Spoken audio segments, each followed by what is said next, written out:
Sebelum saya tadi melanjutkan ke Prof. Gayus dan juga ke Bapak-Bapak, kita akan terlebih dahulu bergabung bersama dengan rekan saya. Ini ada Maria Assegaf dengan segmen lebih dekat bersama dengan Prof. Andi Hamzah, pakar hukum pidana. Kita akan sapa terlebih dahulu ini Prof. Andi Hamzah bersama Maria Assegaf.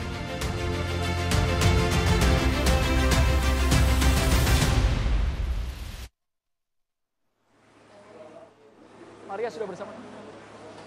Iya, Andro, saat ini saya sudah berada di kediaman Prof. Andi Hamzah, pakar hukum pidana dan juga acara pidana. Kalau tadi sudah kita lihat bagaimana perbincangan Andro bersama rekan-rekan di studio, kita minta pencerahan langsung dari Prof. Andi Hamzah. Sebelumnya saya izin terlebih dahulu Prof untuk membuka masker karena tadi pada saat masuk pun kita juga menaati protokol kesehatan yang cukup ketat.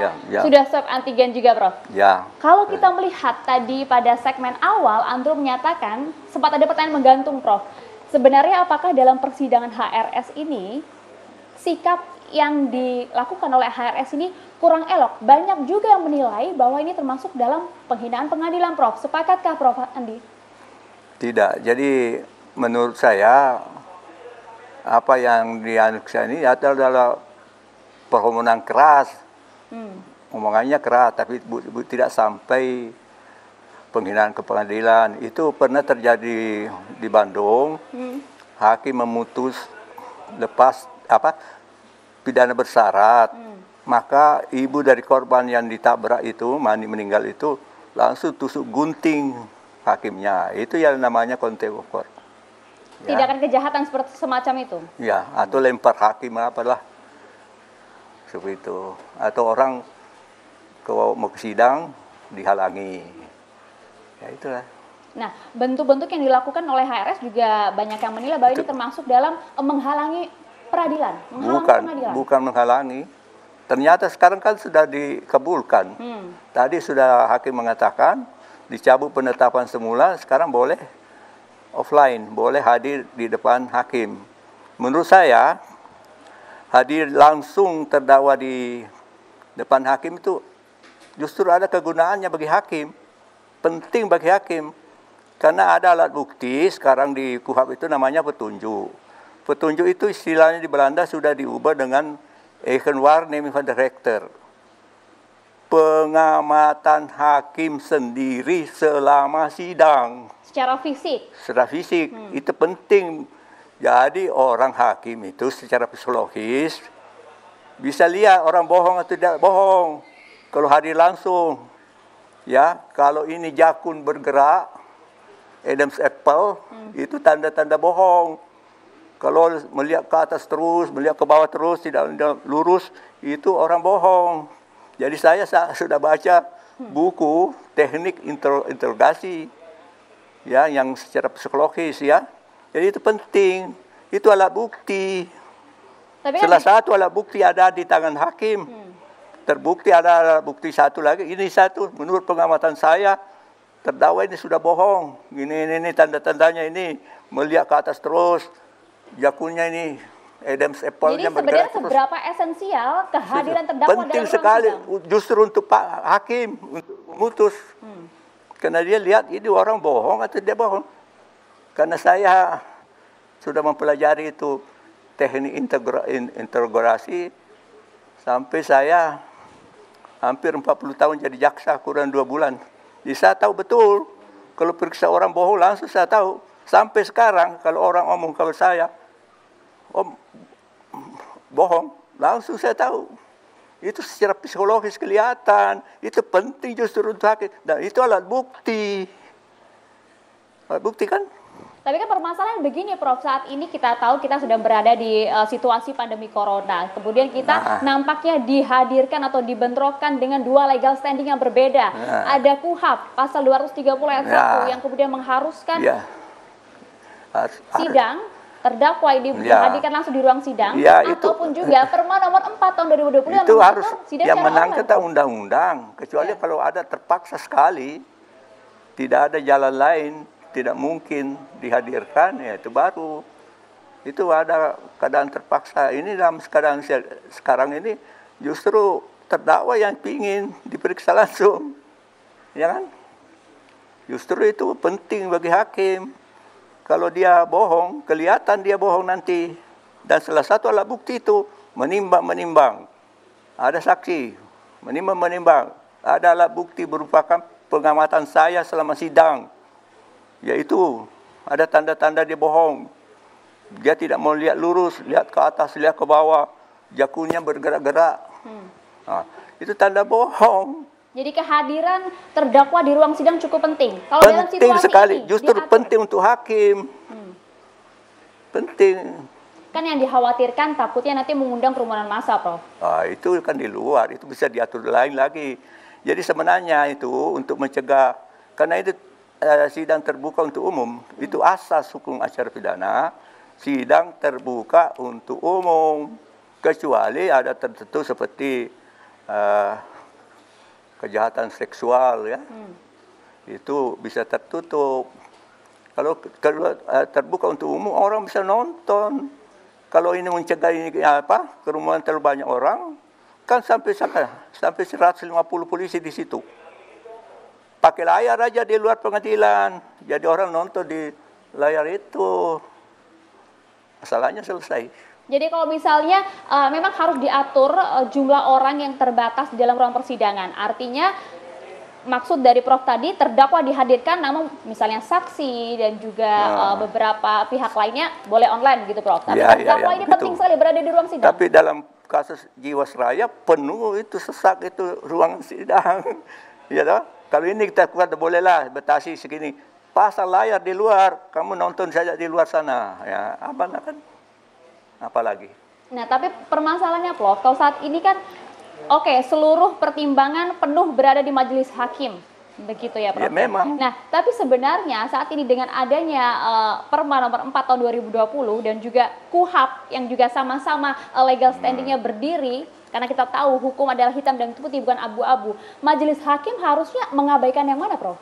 Ya, bukan mengabaikan juga, maknanya sudah penting sekali. Kalau tidak ada jalan lain, terpaksa itulah pakai Perma itu. Tapi ternyata sekarang hakimnya sudah putus, tidak pakai Perma. Dia pakai KUHP. Itu kan sudah diputus, apalagi?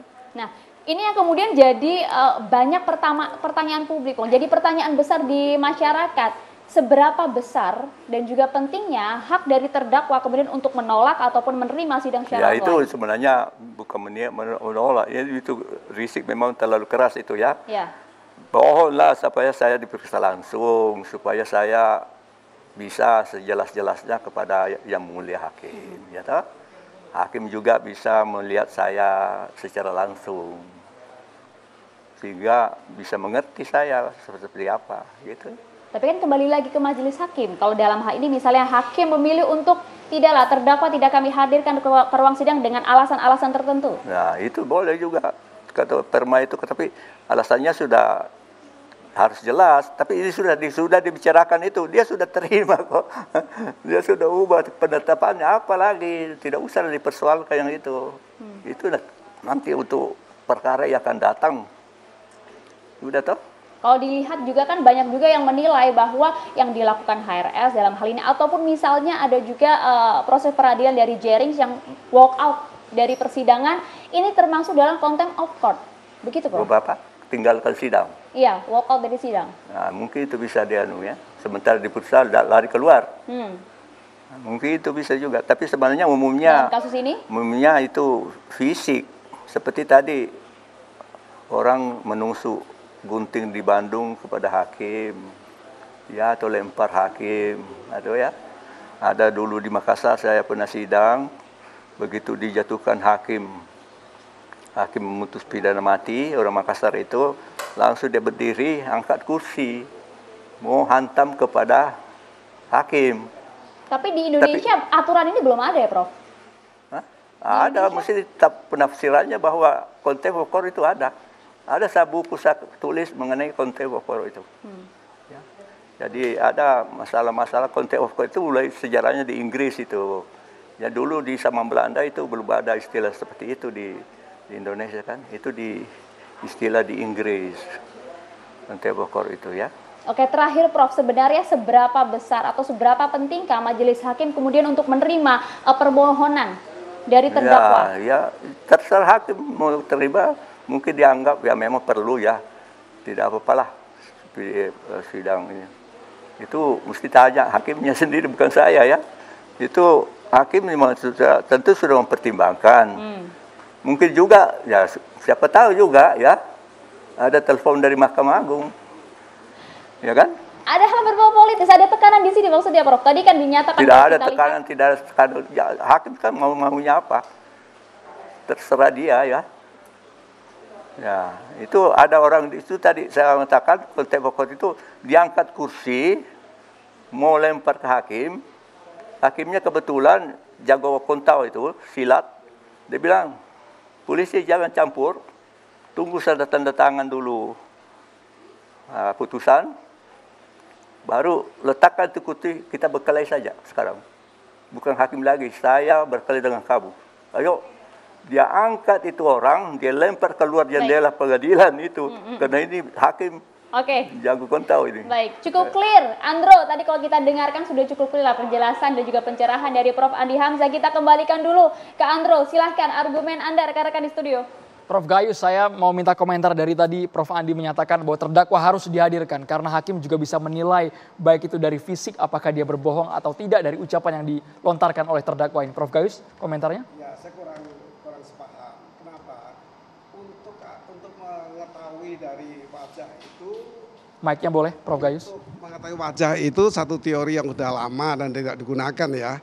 Typology Lombroso itu teori untuk membaca wajah. Saya pikir tidak ada kaitannya. Kalau hakim ingin mendapatkan masukan bukan dari membaca wajah, dari ahli, keterangan ahli yang bisa menjelaskan dan ahli bisa memberikan masukan berbagai keahlian. Tapi kalau membaca wajah itu kalau orang yang bisa bermain wajah lalu tentu akan terkecoh hakimnya. Dia sudah tahu hakim akan membaca wajah. Kemudian apakah melalui elektronik itu wajah tidak kelihatan? Saya pikir juga jelas kelihatan.